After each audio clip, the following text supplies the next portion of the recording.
പോരെ കണ്ണേട്ടോ കേക്ക് കൊടുക്കാം കേക്കോ?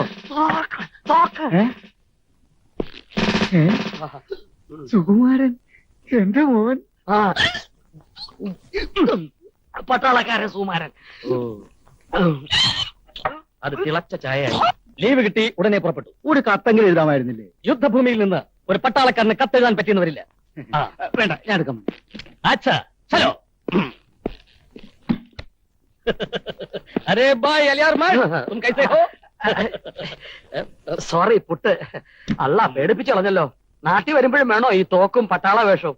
അതിർത്തി നിന്ന് നേരെ ഇങ്ങോട്ട് വണ്ടി കയറിയായിരിക്കും. അല്ല, ഈ റെയിൽവേ പോർട്ടന്മാരുടെ പിടിച്ചുപറി ഒഴിവാക്കാൻ ഇതേ ഉള്ളൊരു മാർഗം. ഈ വേഷവും തോക്കും ഒക്കെ കണ്ടാൽ കൊടുക്കുന്നത് ഭംഗി മിണ്ടാതെ വെച്ചു. അച്ഛാ ക്യാ സമാചാർ ഗാവ് മേ? യേ കോൻ ഹേ? കുഞ്ഞാലിക്കുട്ടി, സ്കൂളിലെ പുതിയ മലയാളം മാഷ. അച്ഛാ സോറി പുട്ട്. അച്ഛാ ഇനിയിപ്പോ കല്യാണം കഴിഞ്ഞിട്ടേ പോകുന്നുള്ളായിരിക്കും അല്ലേ? യാ കല്യാണം ഉറപ്പിച്ചപ്പോഴേക്കും മനസ്സിന്റെ സന്തോഷം കൊണ്ടായിരിക്കും. സുകുമാരനൊക്കെ തടിച്ചു കൊഴുത്തുരുണ്ട് കറുത്ത കരിമന്തി പോലെയായി. അച്ഛാ എവിടെ എന്റെ പ്രതിശ്രുത വധുവിന്റെ ഫോട്ടോ എടുത്തോണ്ട് വരൂ, കാണട്ടെ. അതിപ്പോ എന്ത് കാണാതിരിക്കുന്നു? ഭാർഗിയുടെ മോളെ നീ കണ്ടിട്ടില്ലേ? കണ്ടിട്ടുള്ളത് പണ്ടല്ലേ. ഹവിൽദാർ സുകുമാരൻ നായരുടെ ഭാര്യ ആവാനുള്ള യോഗ്യത അവൾക്ക് ഇപ്പോ ഉണ്ടോ എന്ന് എനിക്കറിയണ്ടേ? ചലോ ചലോ എടുക്കൂ.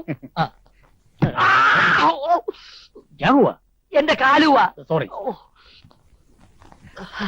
എന്നടാ ശരിക്കും നോക്കിക്കോ, കൊച്ചിനെ കണ്ട വെണ്ണല്ലേ ഇപ്പൊ.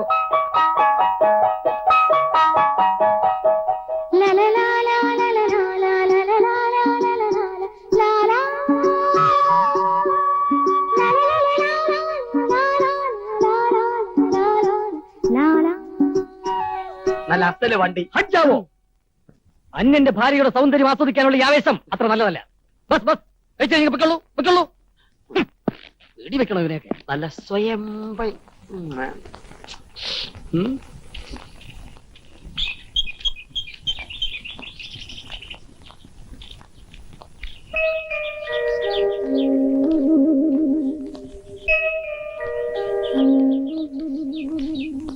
മാഷേ, കുട്ടി ആരാ? എന്ത് വേണം? മാഷക്ക് എന്നെ മനസ്സിലായില്ലല്ലേ? ഇല്ല. ശരിക്കൊന്ന് നോക്കിയേ, മനസ്സിലാകും. ആദ്യം കാണുന്ന ഒരാളെ എങ്ങനെ മനസ്സിലാകാനാ? ഇല്ല, ഇതിനു മുമ്പ് നമ്മൾ തമ്മിൽ കണ്ടിട്ടുണ്ട്. ഒന്ന് ഓർത്തു നോക്കിയേ. ഇല്ല, ഇതിനു മുമ്പ് നമ്മൾ കണ്ടിട്ടേ ഇല്ല. കൊള്ളാം, അസലായിട്ടുണ്ട് അഭിനയം. പച്ച പാവാണെന്നാ ഞാൻ കരുതിയത്. ഇപ്പൊ മനസ്സിലായി, പെരും കള്ളനാ. കള്ളനോ? ഞാനൊരു അധ്യാപകനാണ്. കുഞ്ഞാലിക്കുട്ടി, കുട്ടിക്ക് ഇപ്പൊ എന്താ വേണ്ടത്? മാഷ് എന്തിനാ ഞങ്ങളുടെ ക്ഷേത്രത്തിൽ കയറിയത്? ക്ഷേത്രത്തിലോ? ഏത് ക്ഷേത്രത്തിൽ? കുട്ടിക്ക് ആള് തെറ്റിയതാ? അല്ല, മാഷ് തന്നെയാ. ഞാൻ കണ്ടതാ, കാര്യക്കാരനോട് കയർക്കുന്നതും നാളികേരം ഉടച്ചിട്ട് ഓടുന്നതും. കുട്ടിക്ക് എന്താ ഭ്രാന്തുണ്ടോ? ഞാനൊരു ഇസ്ലാമാ കുഞ്ഞാലിക്കുട്ടി. അതാ എനിക്കും അറിയേണ്ടത്. ഇസ്ലാമായ മാഷ് എന്തിനാ ഞങ്ങളുടെ ക്ഷേത്രത്തിൽ കയറിയതെന്ന്. ഇത് വലിയ കഷ്ടമായിട്ട്. പരമ്പരാഗതമായ ആചാരം തെറ്റിച്ചതിന് ആൽമരത്തെ കെട്ടി 101 അടിയാ ദേവപ്രശ്നത്തിൽ കണ്ടത്. എന്റെ അമ്മേ. അമ്മയോ? ഉമ്മയെന്നല്ലേ നിങ്ങളൊക്കെ വിളിക്കുന്നത്?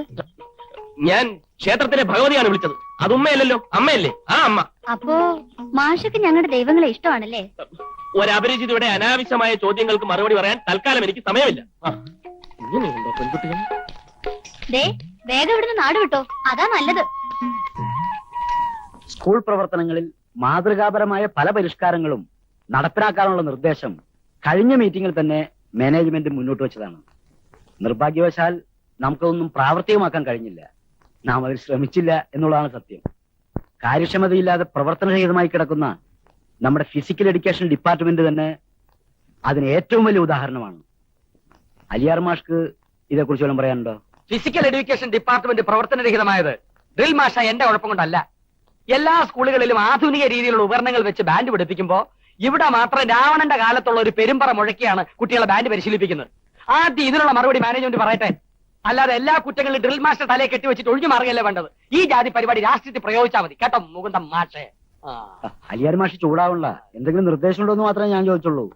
കുട്ടികൾക്ക് യൂണിഫോം നിർബന്ധമാക്കണമെന്ന് എനിക്കൊരു അഭിപ്രായം. ബഹുവിധ വർണ്ണങ്ങളോടുകൂടിയ കുഞ്ഞു മനസ്സുകൾ ഇവിടെ കോഴിക്കുഞ്ഞുങ്ങളെ പോലെ തട്ടിക്കളിക്കുന്നുണ്ടിട്ട് മാഷിക്ക് സഹിക്കുന്നില്ലല്ലേ? കുഞ്ഞാലിക്കുട്ടി മാഷ് പറഞ്ഞതിനോട് യോജിക്കണമെന്നാണ് എന്റെ അഭിപ്രായം. കലാപരമായ വാസനയുള്ള നിരവധി കുട്ടികൾ നമുക്കുണ്ട്. അവരുടെ കലാവാസനകൾ പരിപോഷിപ്പിക്കുവാനുള്ള ശ്രമങ്ങൾ നാം നടത്തണം. അതുകൊണ്ട് അതിന്റെ ചുമതല ഞാൻ കുഞ്ഞാലിക്കുട്ടി മാഷയെ ഏൽപ്പിക്കും. ഇല്ല, ഈ നിർദ്ദേശം ശുദ്ധ അസംബന്ധമാണ്. ഇതിനാരും പിന്താങ്ങുന്നില്ല. നാളെ ഇതുവരെ ഈ സ്കൂളിലുള്ള എല്ലാ എക്സ്ട്രാ കരിക്കുലർ ആക്ടിവിറ്റീസും എന്റെ മേൽനോട്ടത്തിലാണ് നടന്നിട്ടുള്ളത്. ആ ഗതികേടോർത്താണ് ഇത്തവണ ഒരു മാറ്റം വേണമെന്ന് തീരുമാനിച്ചത്. മാഷെ, ഇത് കടുത്ത അനീതിയാണ്. ദീർഘകാലം പ്രവർത്തന പാരമ്പര്യമുള്ള ഒരു കായിക കലാകാരന്റെ കലാഹൃദയത്തോട് കാട്ടുന്ന കൊടും ക്രൂരതയാണിത്. ഈ മീറ്റിംഗ് ഞങ്ങൾ ബോയ്ക്കോട്ട് ചെയ്യുന്നു. ഞങ്ങളെന്ന് വെച്ചാ ജമീല ടീച്ചറെ വരൂ. ഞാൻ വരുന്നില്ല. യമുന ടീച്ചറെ വരൂ. ഞാനും ഇല്ല. അല്ല, വേണ്ട. കരിങ്കാലികളാണ് ഹാജിയാരെ. എന്താ ഇവിടെ ഒരു ബഹളം? പുതിയ ഭരണപരിഷ്കാരങ്ങൾ നടപ്പിലാക്കിയതിന്റെ ആഹ്ലാദ തിമിർപ്പിലാണേ. എന്താണ് നടപ്പിലാക്കിയത്? ഈ സ്കൂളിന്റെ എല്ലാ കാര്യങ്ങളും കുഞ്ഞാലിക്കുട്ടി മാഷെ ഏൽപ്പിക്കാനുള്ള എന്റെ തീരുമാനം അംഗീകരിച്ചു, പാസാക്കി. പക്ഷെ അതിനെ എതിർക്കാനും ചിലരുണ്ടേ. കഴിവും ആത്മാർത്ഥയും വെച്ച് നോക്കുമ്പോ കുഞ്ഞാലിക്കുട്ടി മാഷ് തന്നെയാണല്ലോ അതിനർഹൻ. അത് തന്നെയാ നമ്മുടെ അഭിപ്രായം. കൺഗ്രാചുലേഷൻസ്, എനിക്ക് സന്തോഷമായി. അതാണ് സംഭവിച്ചത്.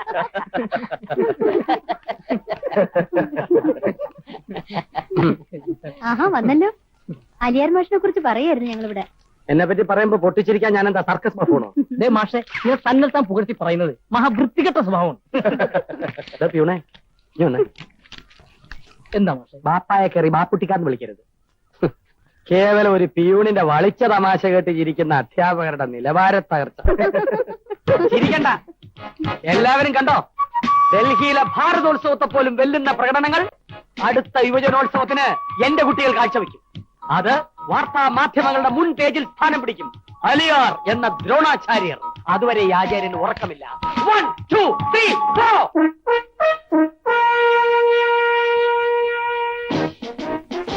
കാലങ്ങൾ പുരോഗമിച്ചിട്ടും പരിഷ്കാരങ്ങൾ തൊട്ടു നീണ്ടിയിട്ടില്ലാത്ത ചില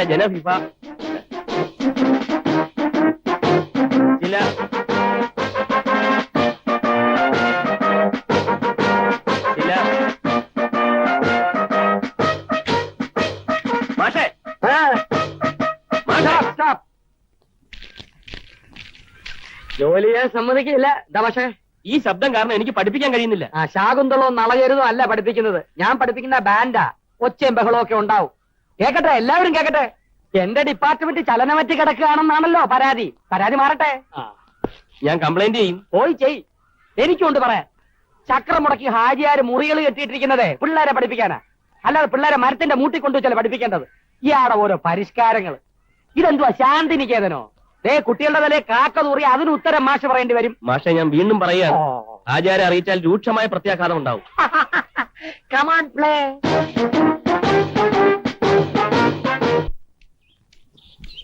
മാഷേ, അല്ലോ പേപ്പട്ടി. മാഷേ, ഇത് ഞാനാ.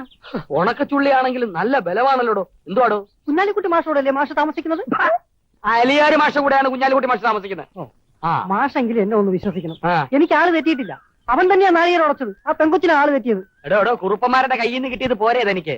ഇനി ആ ഹാജിയരുടെ കയ്യിൽ നിന്ന് കൂടി കിട്ടണമായിരിക്കും. അതും കൂടി താങ്ങാനുള്ള ആരോഗ്യം തന്റെ ശരീരത്തിനില്ല. എന്റെ പൊന്നു മാഷെ, ഞാൻ പറയുന്നത് സത്യമാണ്. ഓക്രിത്തരം പറഞ്ഞു. ഒരു ഇസ്ലാം എന്തിനാണോ ഹിന്ദുക്കളുടെ ക്ഷേത്രത്തിൽ കിടന്ന്? എന്തിനാണോ കയറുന്നത്? ഇതാണ് എല്ലാവരുടെയും ചോദ്യം. ഞാൻ എന്റെ കണ്ണുകൊണ്ട് കണ്ടതാ. ശ്രീകോവിന് മുമ്പിൽ നിന്നവൻ സ്വത്രം ചെല്ലുന്നത് ഇങ്ങനെ. നേരെ ചൊവ്വേ ഖുറാൻ വായിക്കാൻ അറിയില്ല അവന്. പിന്നെ ആ ഭഗവതി സ്തോത്രം ചൊല്ലുന്നു. ഇപ്പൊ പറഞ്ഞത് സത്യം. ഖുറാൻ വായിക്കാൻ അറിയില്ല മാഷെ. അവൻ ഇസ്ലാമേ അല്ല. അതെ മാഷെ, എനിക്ക് ബലമായ സംശയമുണ്ട്. ഓടോ, അങ്ങനെ വരാൻ വഴിയില്ലല്ലോ.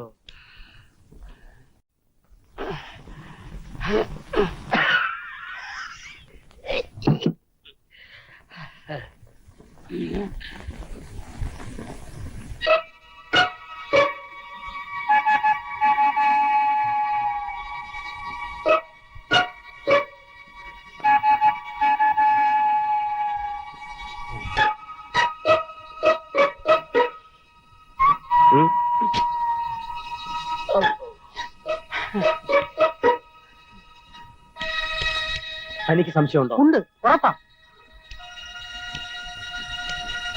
എന്നാ എനിക്കും ഉണ്ട്. എന്നാൽ ഇനി ഒന്നും ആലോചിക്കാനില്ല. അവന്റെ തലീറ ഇന്ന് പുറത്താവും. മാഷ് പോയി ഹാജിയാരോട് പറ.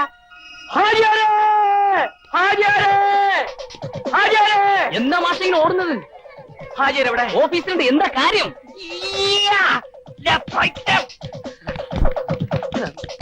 ഹാജിയാർ എവിടെ? ഓഫീസിലുണ്ട്. എന്താ കാര്യം? അതെ, അലിയാരെന്തിനാ ഓടുന്നേ? ചതിച്ചു ഹാജിയാരെ, ചതിച്ചു. എന്താ? ആ കുഞ്ഞാലിക്കുട്ടി ഇസ്ലാം വേഷം കെട്ടി വന്നിരിക്കുക. അവൻ ഇസ്ലാമേ അല്ല, ഹിന്ദുവാ. എന്താ മാഷേ? ഒന്ന് ഉറക്കട്ടെ. ഇത് സത്യമാണോ ഒന്നുകൂടെ ഉറക്കട്ടെ, എന്നിട്ട് മതി ഹാജിയാരെ അറിയിക്കുന്നത്. നീ വിഷമിക്കാതിരി, ഇക്കാര്യം ഞാൻ ഏറ്റു. കുറുപ്പന്മാരും ഹാജിയാരും പിന്നെ ഞാനും നീ ഉൾപ്പെടുന്ന ഈ നാട്ടുകാര് മുഴുവൻ ചേർന്ന് ആട്ടിച്ചവന്റെ അസ്ഥി ഇളക്കുന്നത് ഈ മലപ്പുറം കാണും. ഇല്ലെങ്കിൽ ആ മുട്ടയടിച്ചടക്കും. ഞാനും മുട്ട അടിക്കേണ്ടി വരുമോ? പോടാ. വരട്ടെ. നമസ്കാരം മാഷേ. ഇങ്ങോട്ടാ, ഇവിടെ അടുത്ത്.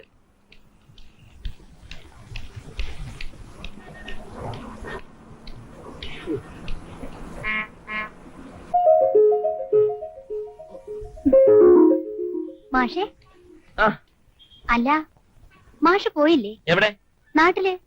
ഇവിടെ നിക്കാൻ പേടി തോന്നുന്നില്ലേ? പേടിയോ? എന്തിന്? ദേവപ്രശ്നം, ആൽമരം, പിന്നെ 101 അടി. പോയോ? ഇവിടെ കുട്ടിക്ക് എന്തിന്റെ തോക്കേടാ? ഇത് വലിയ കഷ്ടമായല്ലോ. മനുഷ്യന് വഴി നടക്കാൻ പറ്റില്ലെന്ന് പറഞ്ഞ ഞാൻ ആൾക്കാരെ വിളിച്ചു കൂട്ടും. മാന്യനായ ഒരു ചെറുപ്പക്കാരനെ വഴി പിടിച്ചു നിർത്തി ശല്യപ്പെടുത്തുക എന്ന് പറഞ്ഞാൽ അതിന് നാണക്കേട് എനിക്കല്ല, കുട്ടിക്കാ. പറഞ്ഞേക്കാം. ശരി, ഞാൻ ശല്യപ്പെടുത്തുന്നില്ല. മാഷ് പറ, എന്തിനാ ഞങ്ങളുടെ അമ്പലത്തിൽ കയറിയത്? എനിക്ക് ഇഷ്ടമുണ്ടായി. പോയി കേസ് കൊടു. കേസൊന്നും കൊടുക്കില്ല, പോയി ഏട്ടന്മാരോട് പറയും. പോയി പറ, വേഗം പോയി പറ. ഞാൻ നല്ലവനാണെങ്കിൽ വളരെ നല്ലവനാ, അല്ലെങ്കിൽ മഹാ ചെറ്റയാ. പറഞ്ഞേക്കാം. കുറെ ഏട്ടന്മാരും ദേവപ്രശ്നം. എനിക്കുമുണ്ട് ഇവിടെ ആൾക്കാർ. ആര്? ഹാജിയാരോ? അതെ, ഹാജിയാര് തന്നെ.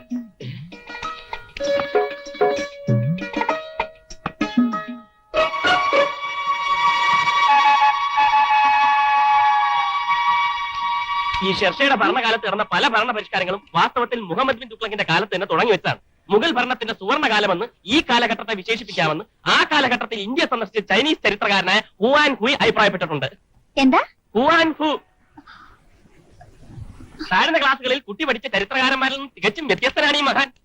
BC 200-ാം ആണ്ട് അവസാനം ചന്ദ്രഗുപ്ത മൗര്യൻ ഡച്ചുകാരുമായി ഉണ്ടാക്കിയ ഡച്ച് കരാർ തെറ്റിച്ചുകൊണ്ടാണല്ലോ പ്രസിദ്ധമായ ഡച്ച് യുദ്ധം ഉണ്ടായത്. അതൊക്കെ കുട്ടിക്ക് അറിയാവുന്ന കാര്യങ്ങളാണല്ലോ. നിർത്തണം.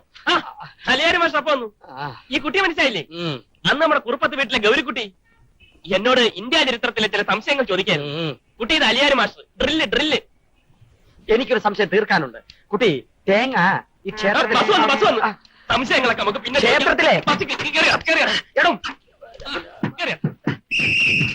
ടിക്കറ്റ് എവിടേക്കെങ്കിലും. ഒന്നവന്റെ വാപ്പാക്കായിരിക്കും. തേങ്ങ ഉണ്ടല്ലോ, തേങ്ങ. അത് ഈ ഹിന്ദുക്കളുടെ ക്ഷേത്രത്തിലെ തേങ്ങ അടിച്ചതിനെ പറ്റി. അല്ല, അടുത്ത ബസ്സിൽ പോവാ. കുട്ടി നിൽക്കൂ. കുട്ടി, ഇയാൾക്ക് തലയ്ക്ക് എനിക്ക് വട്ടമൊന്നുമില്ല. ഞാനൊരു സംശയം ചോദിച്ചെടുക്കാൻ കുട്ടി.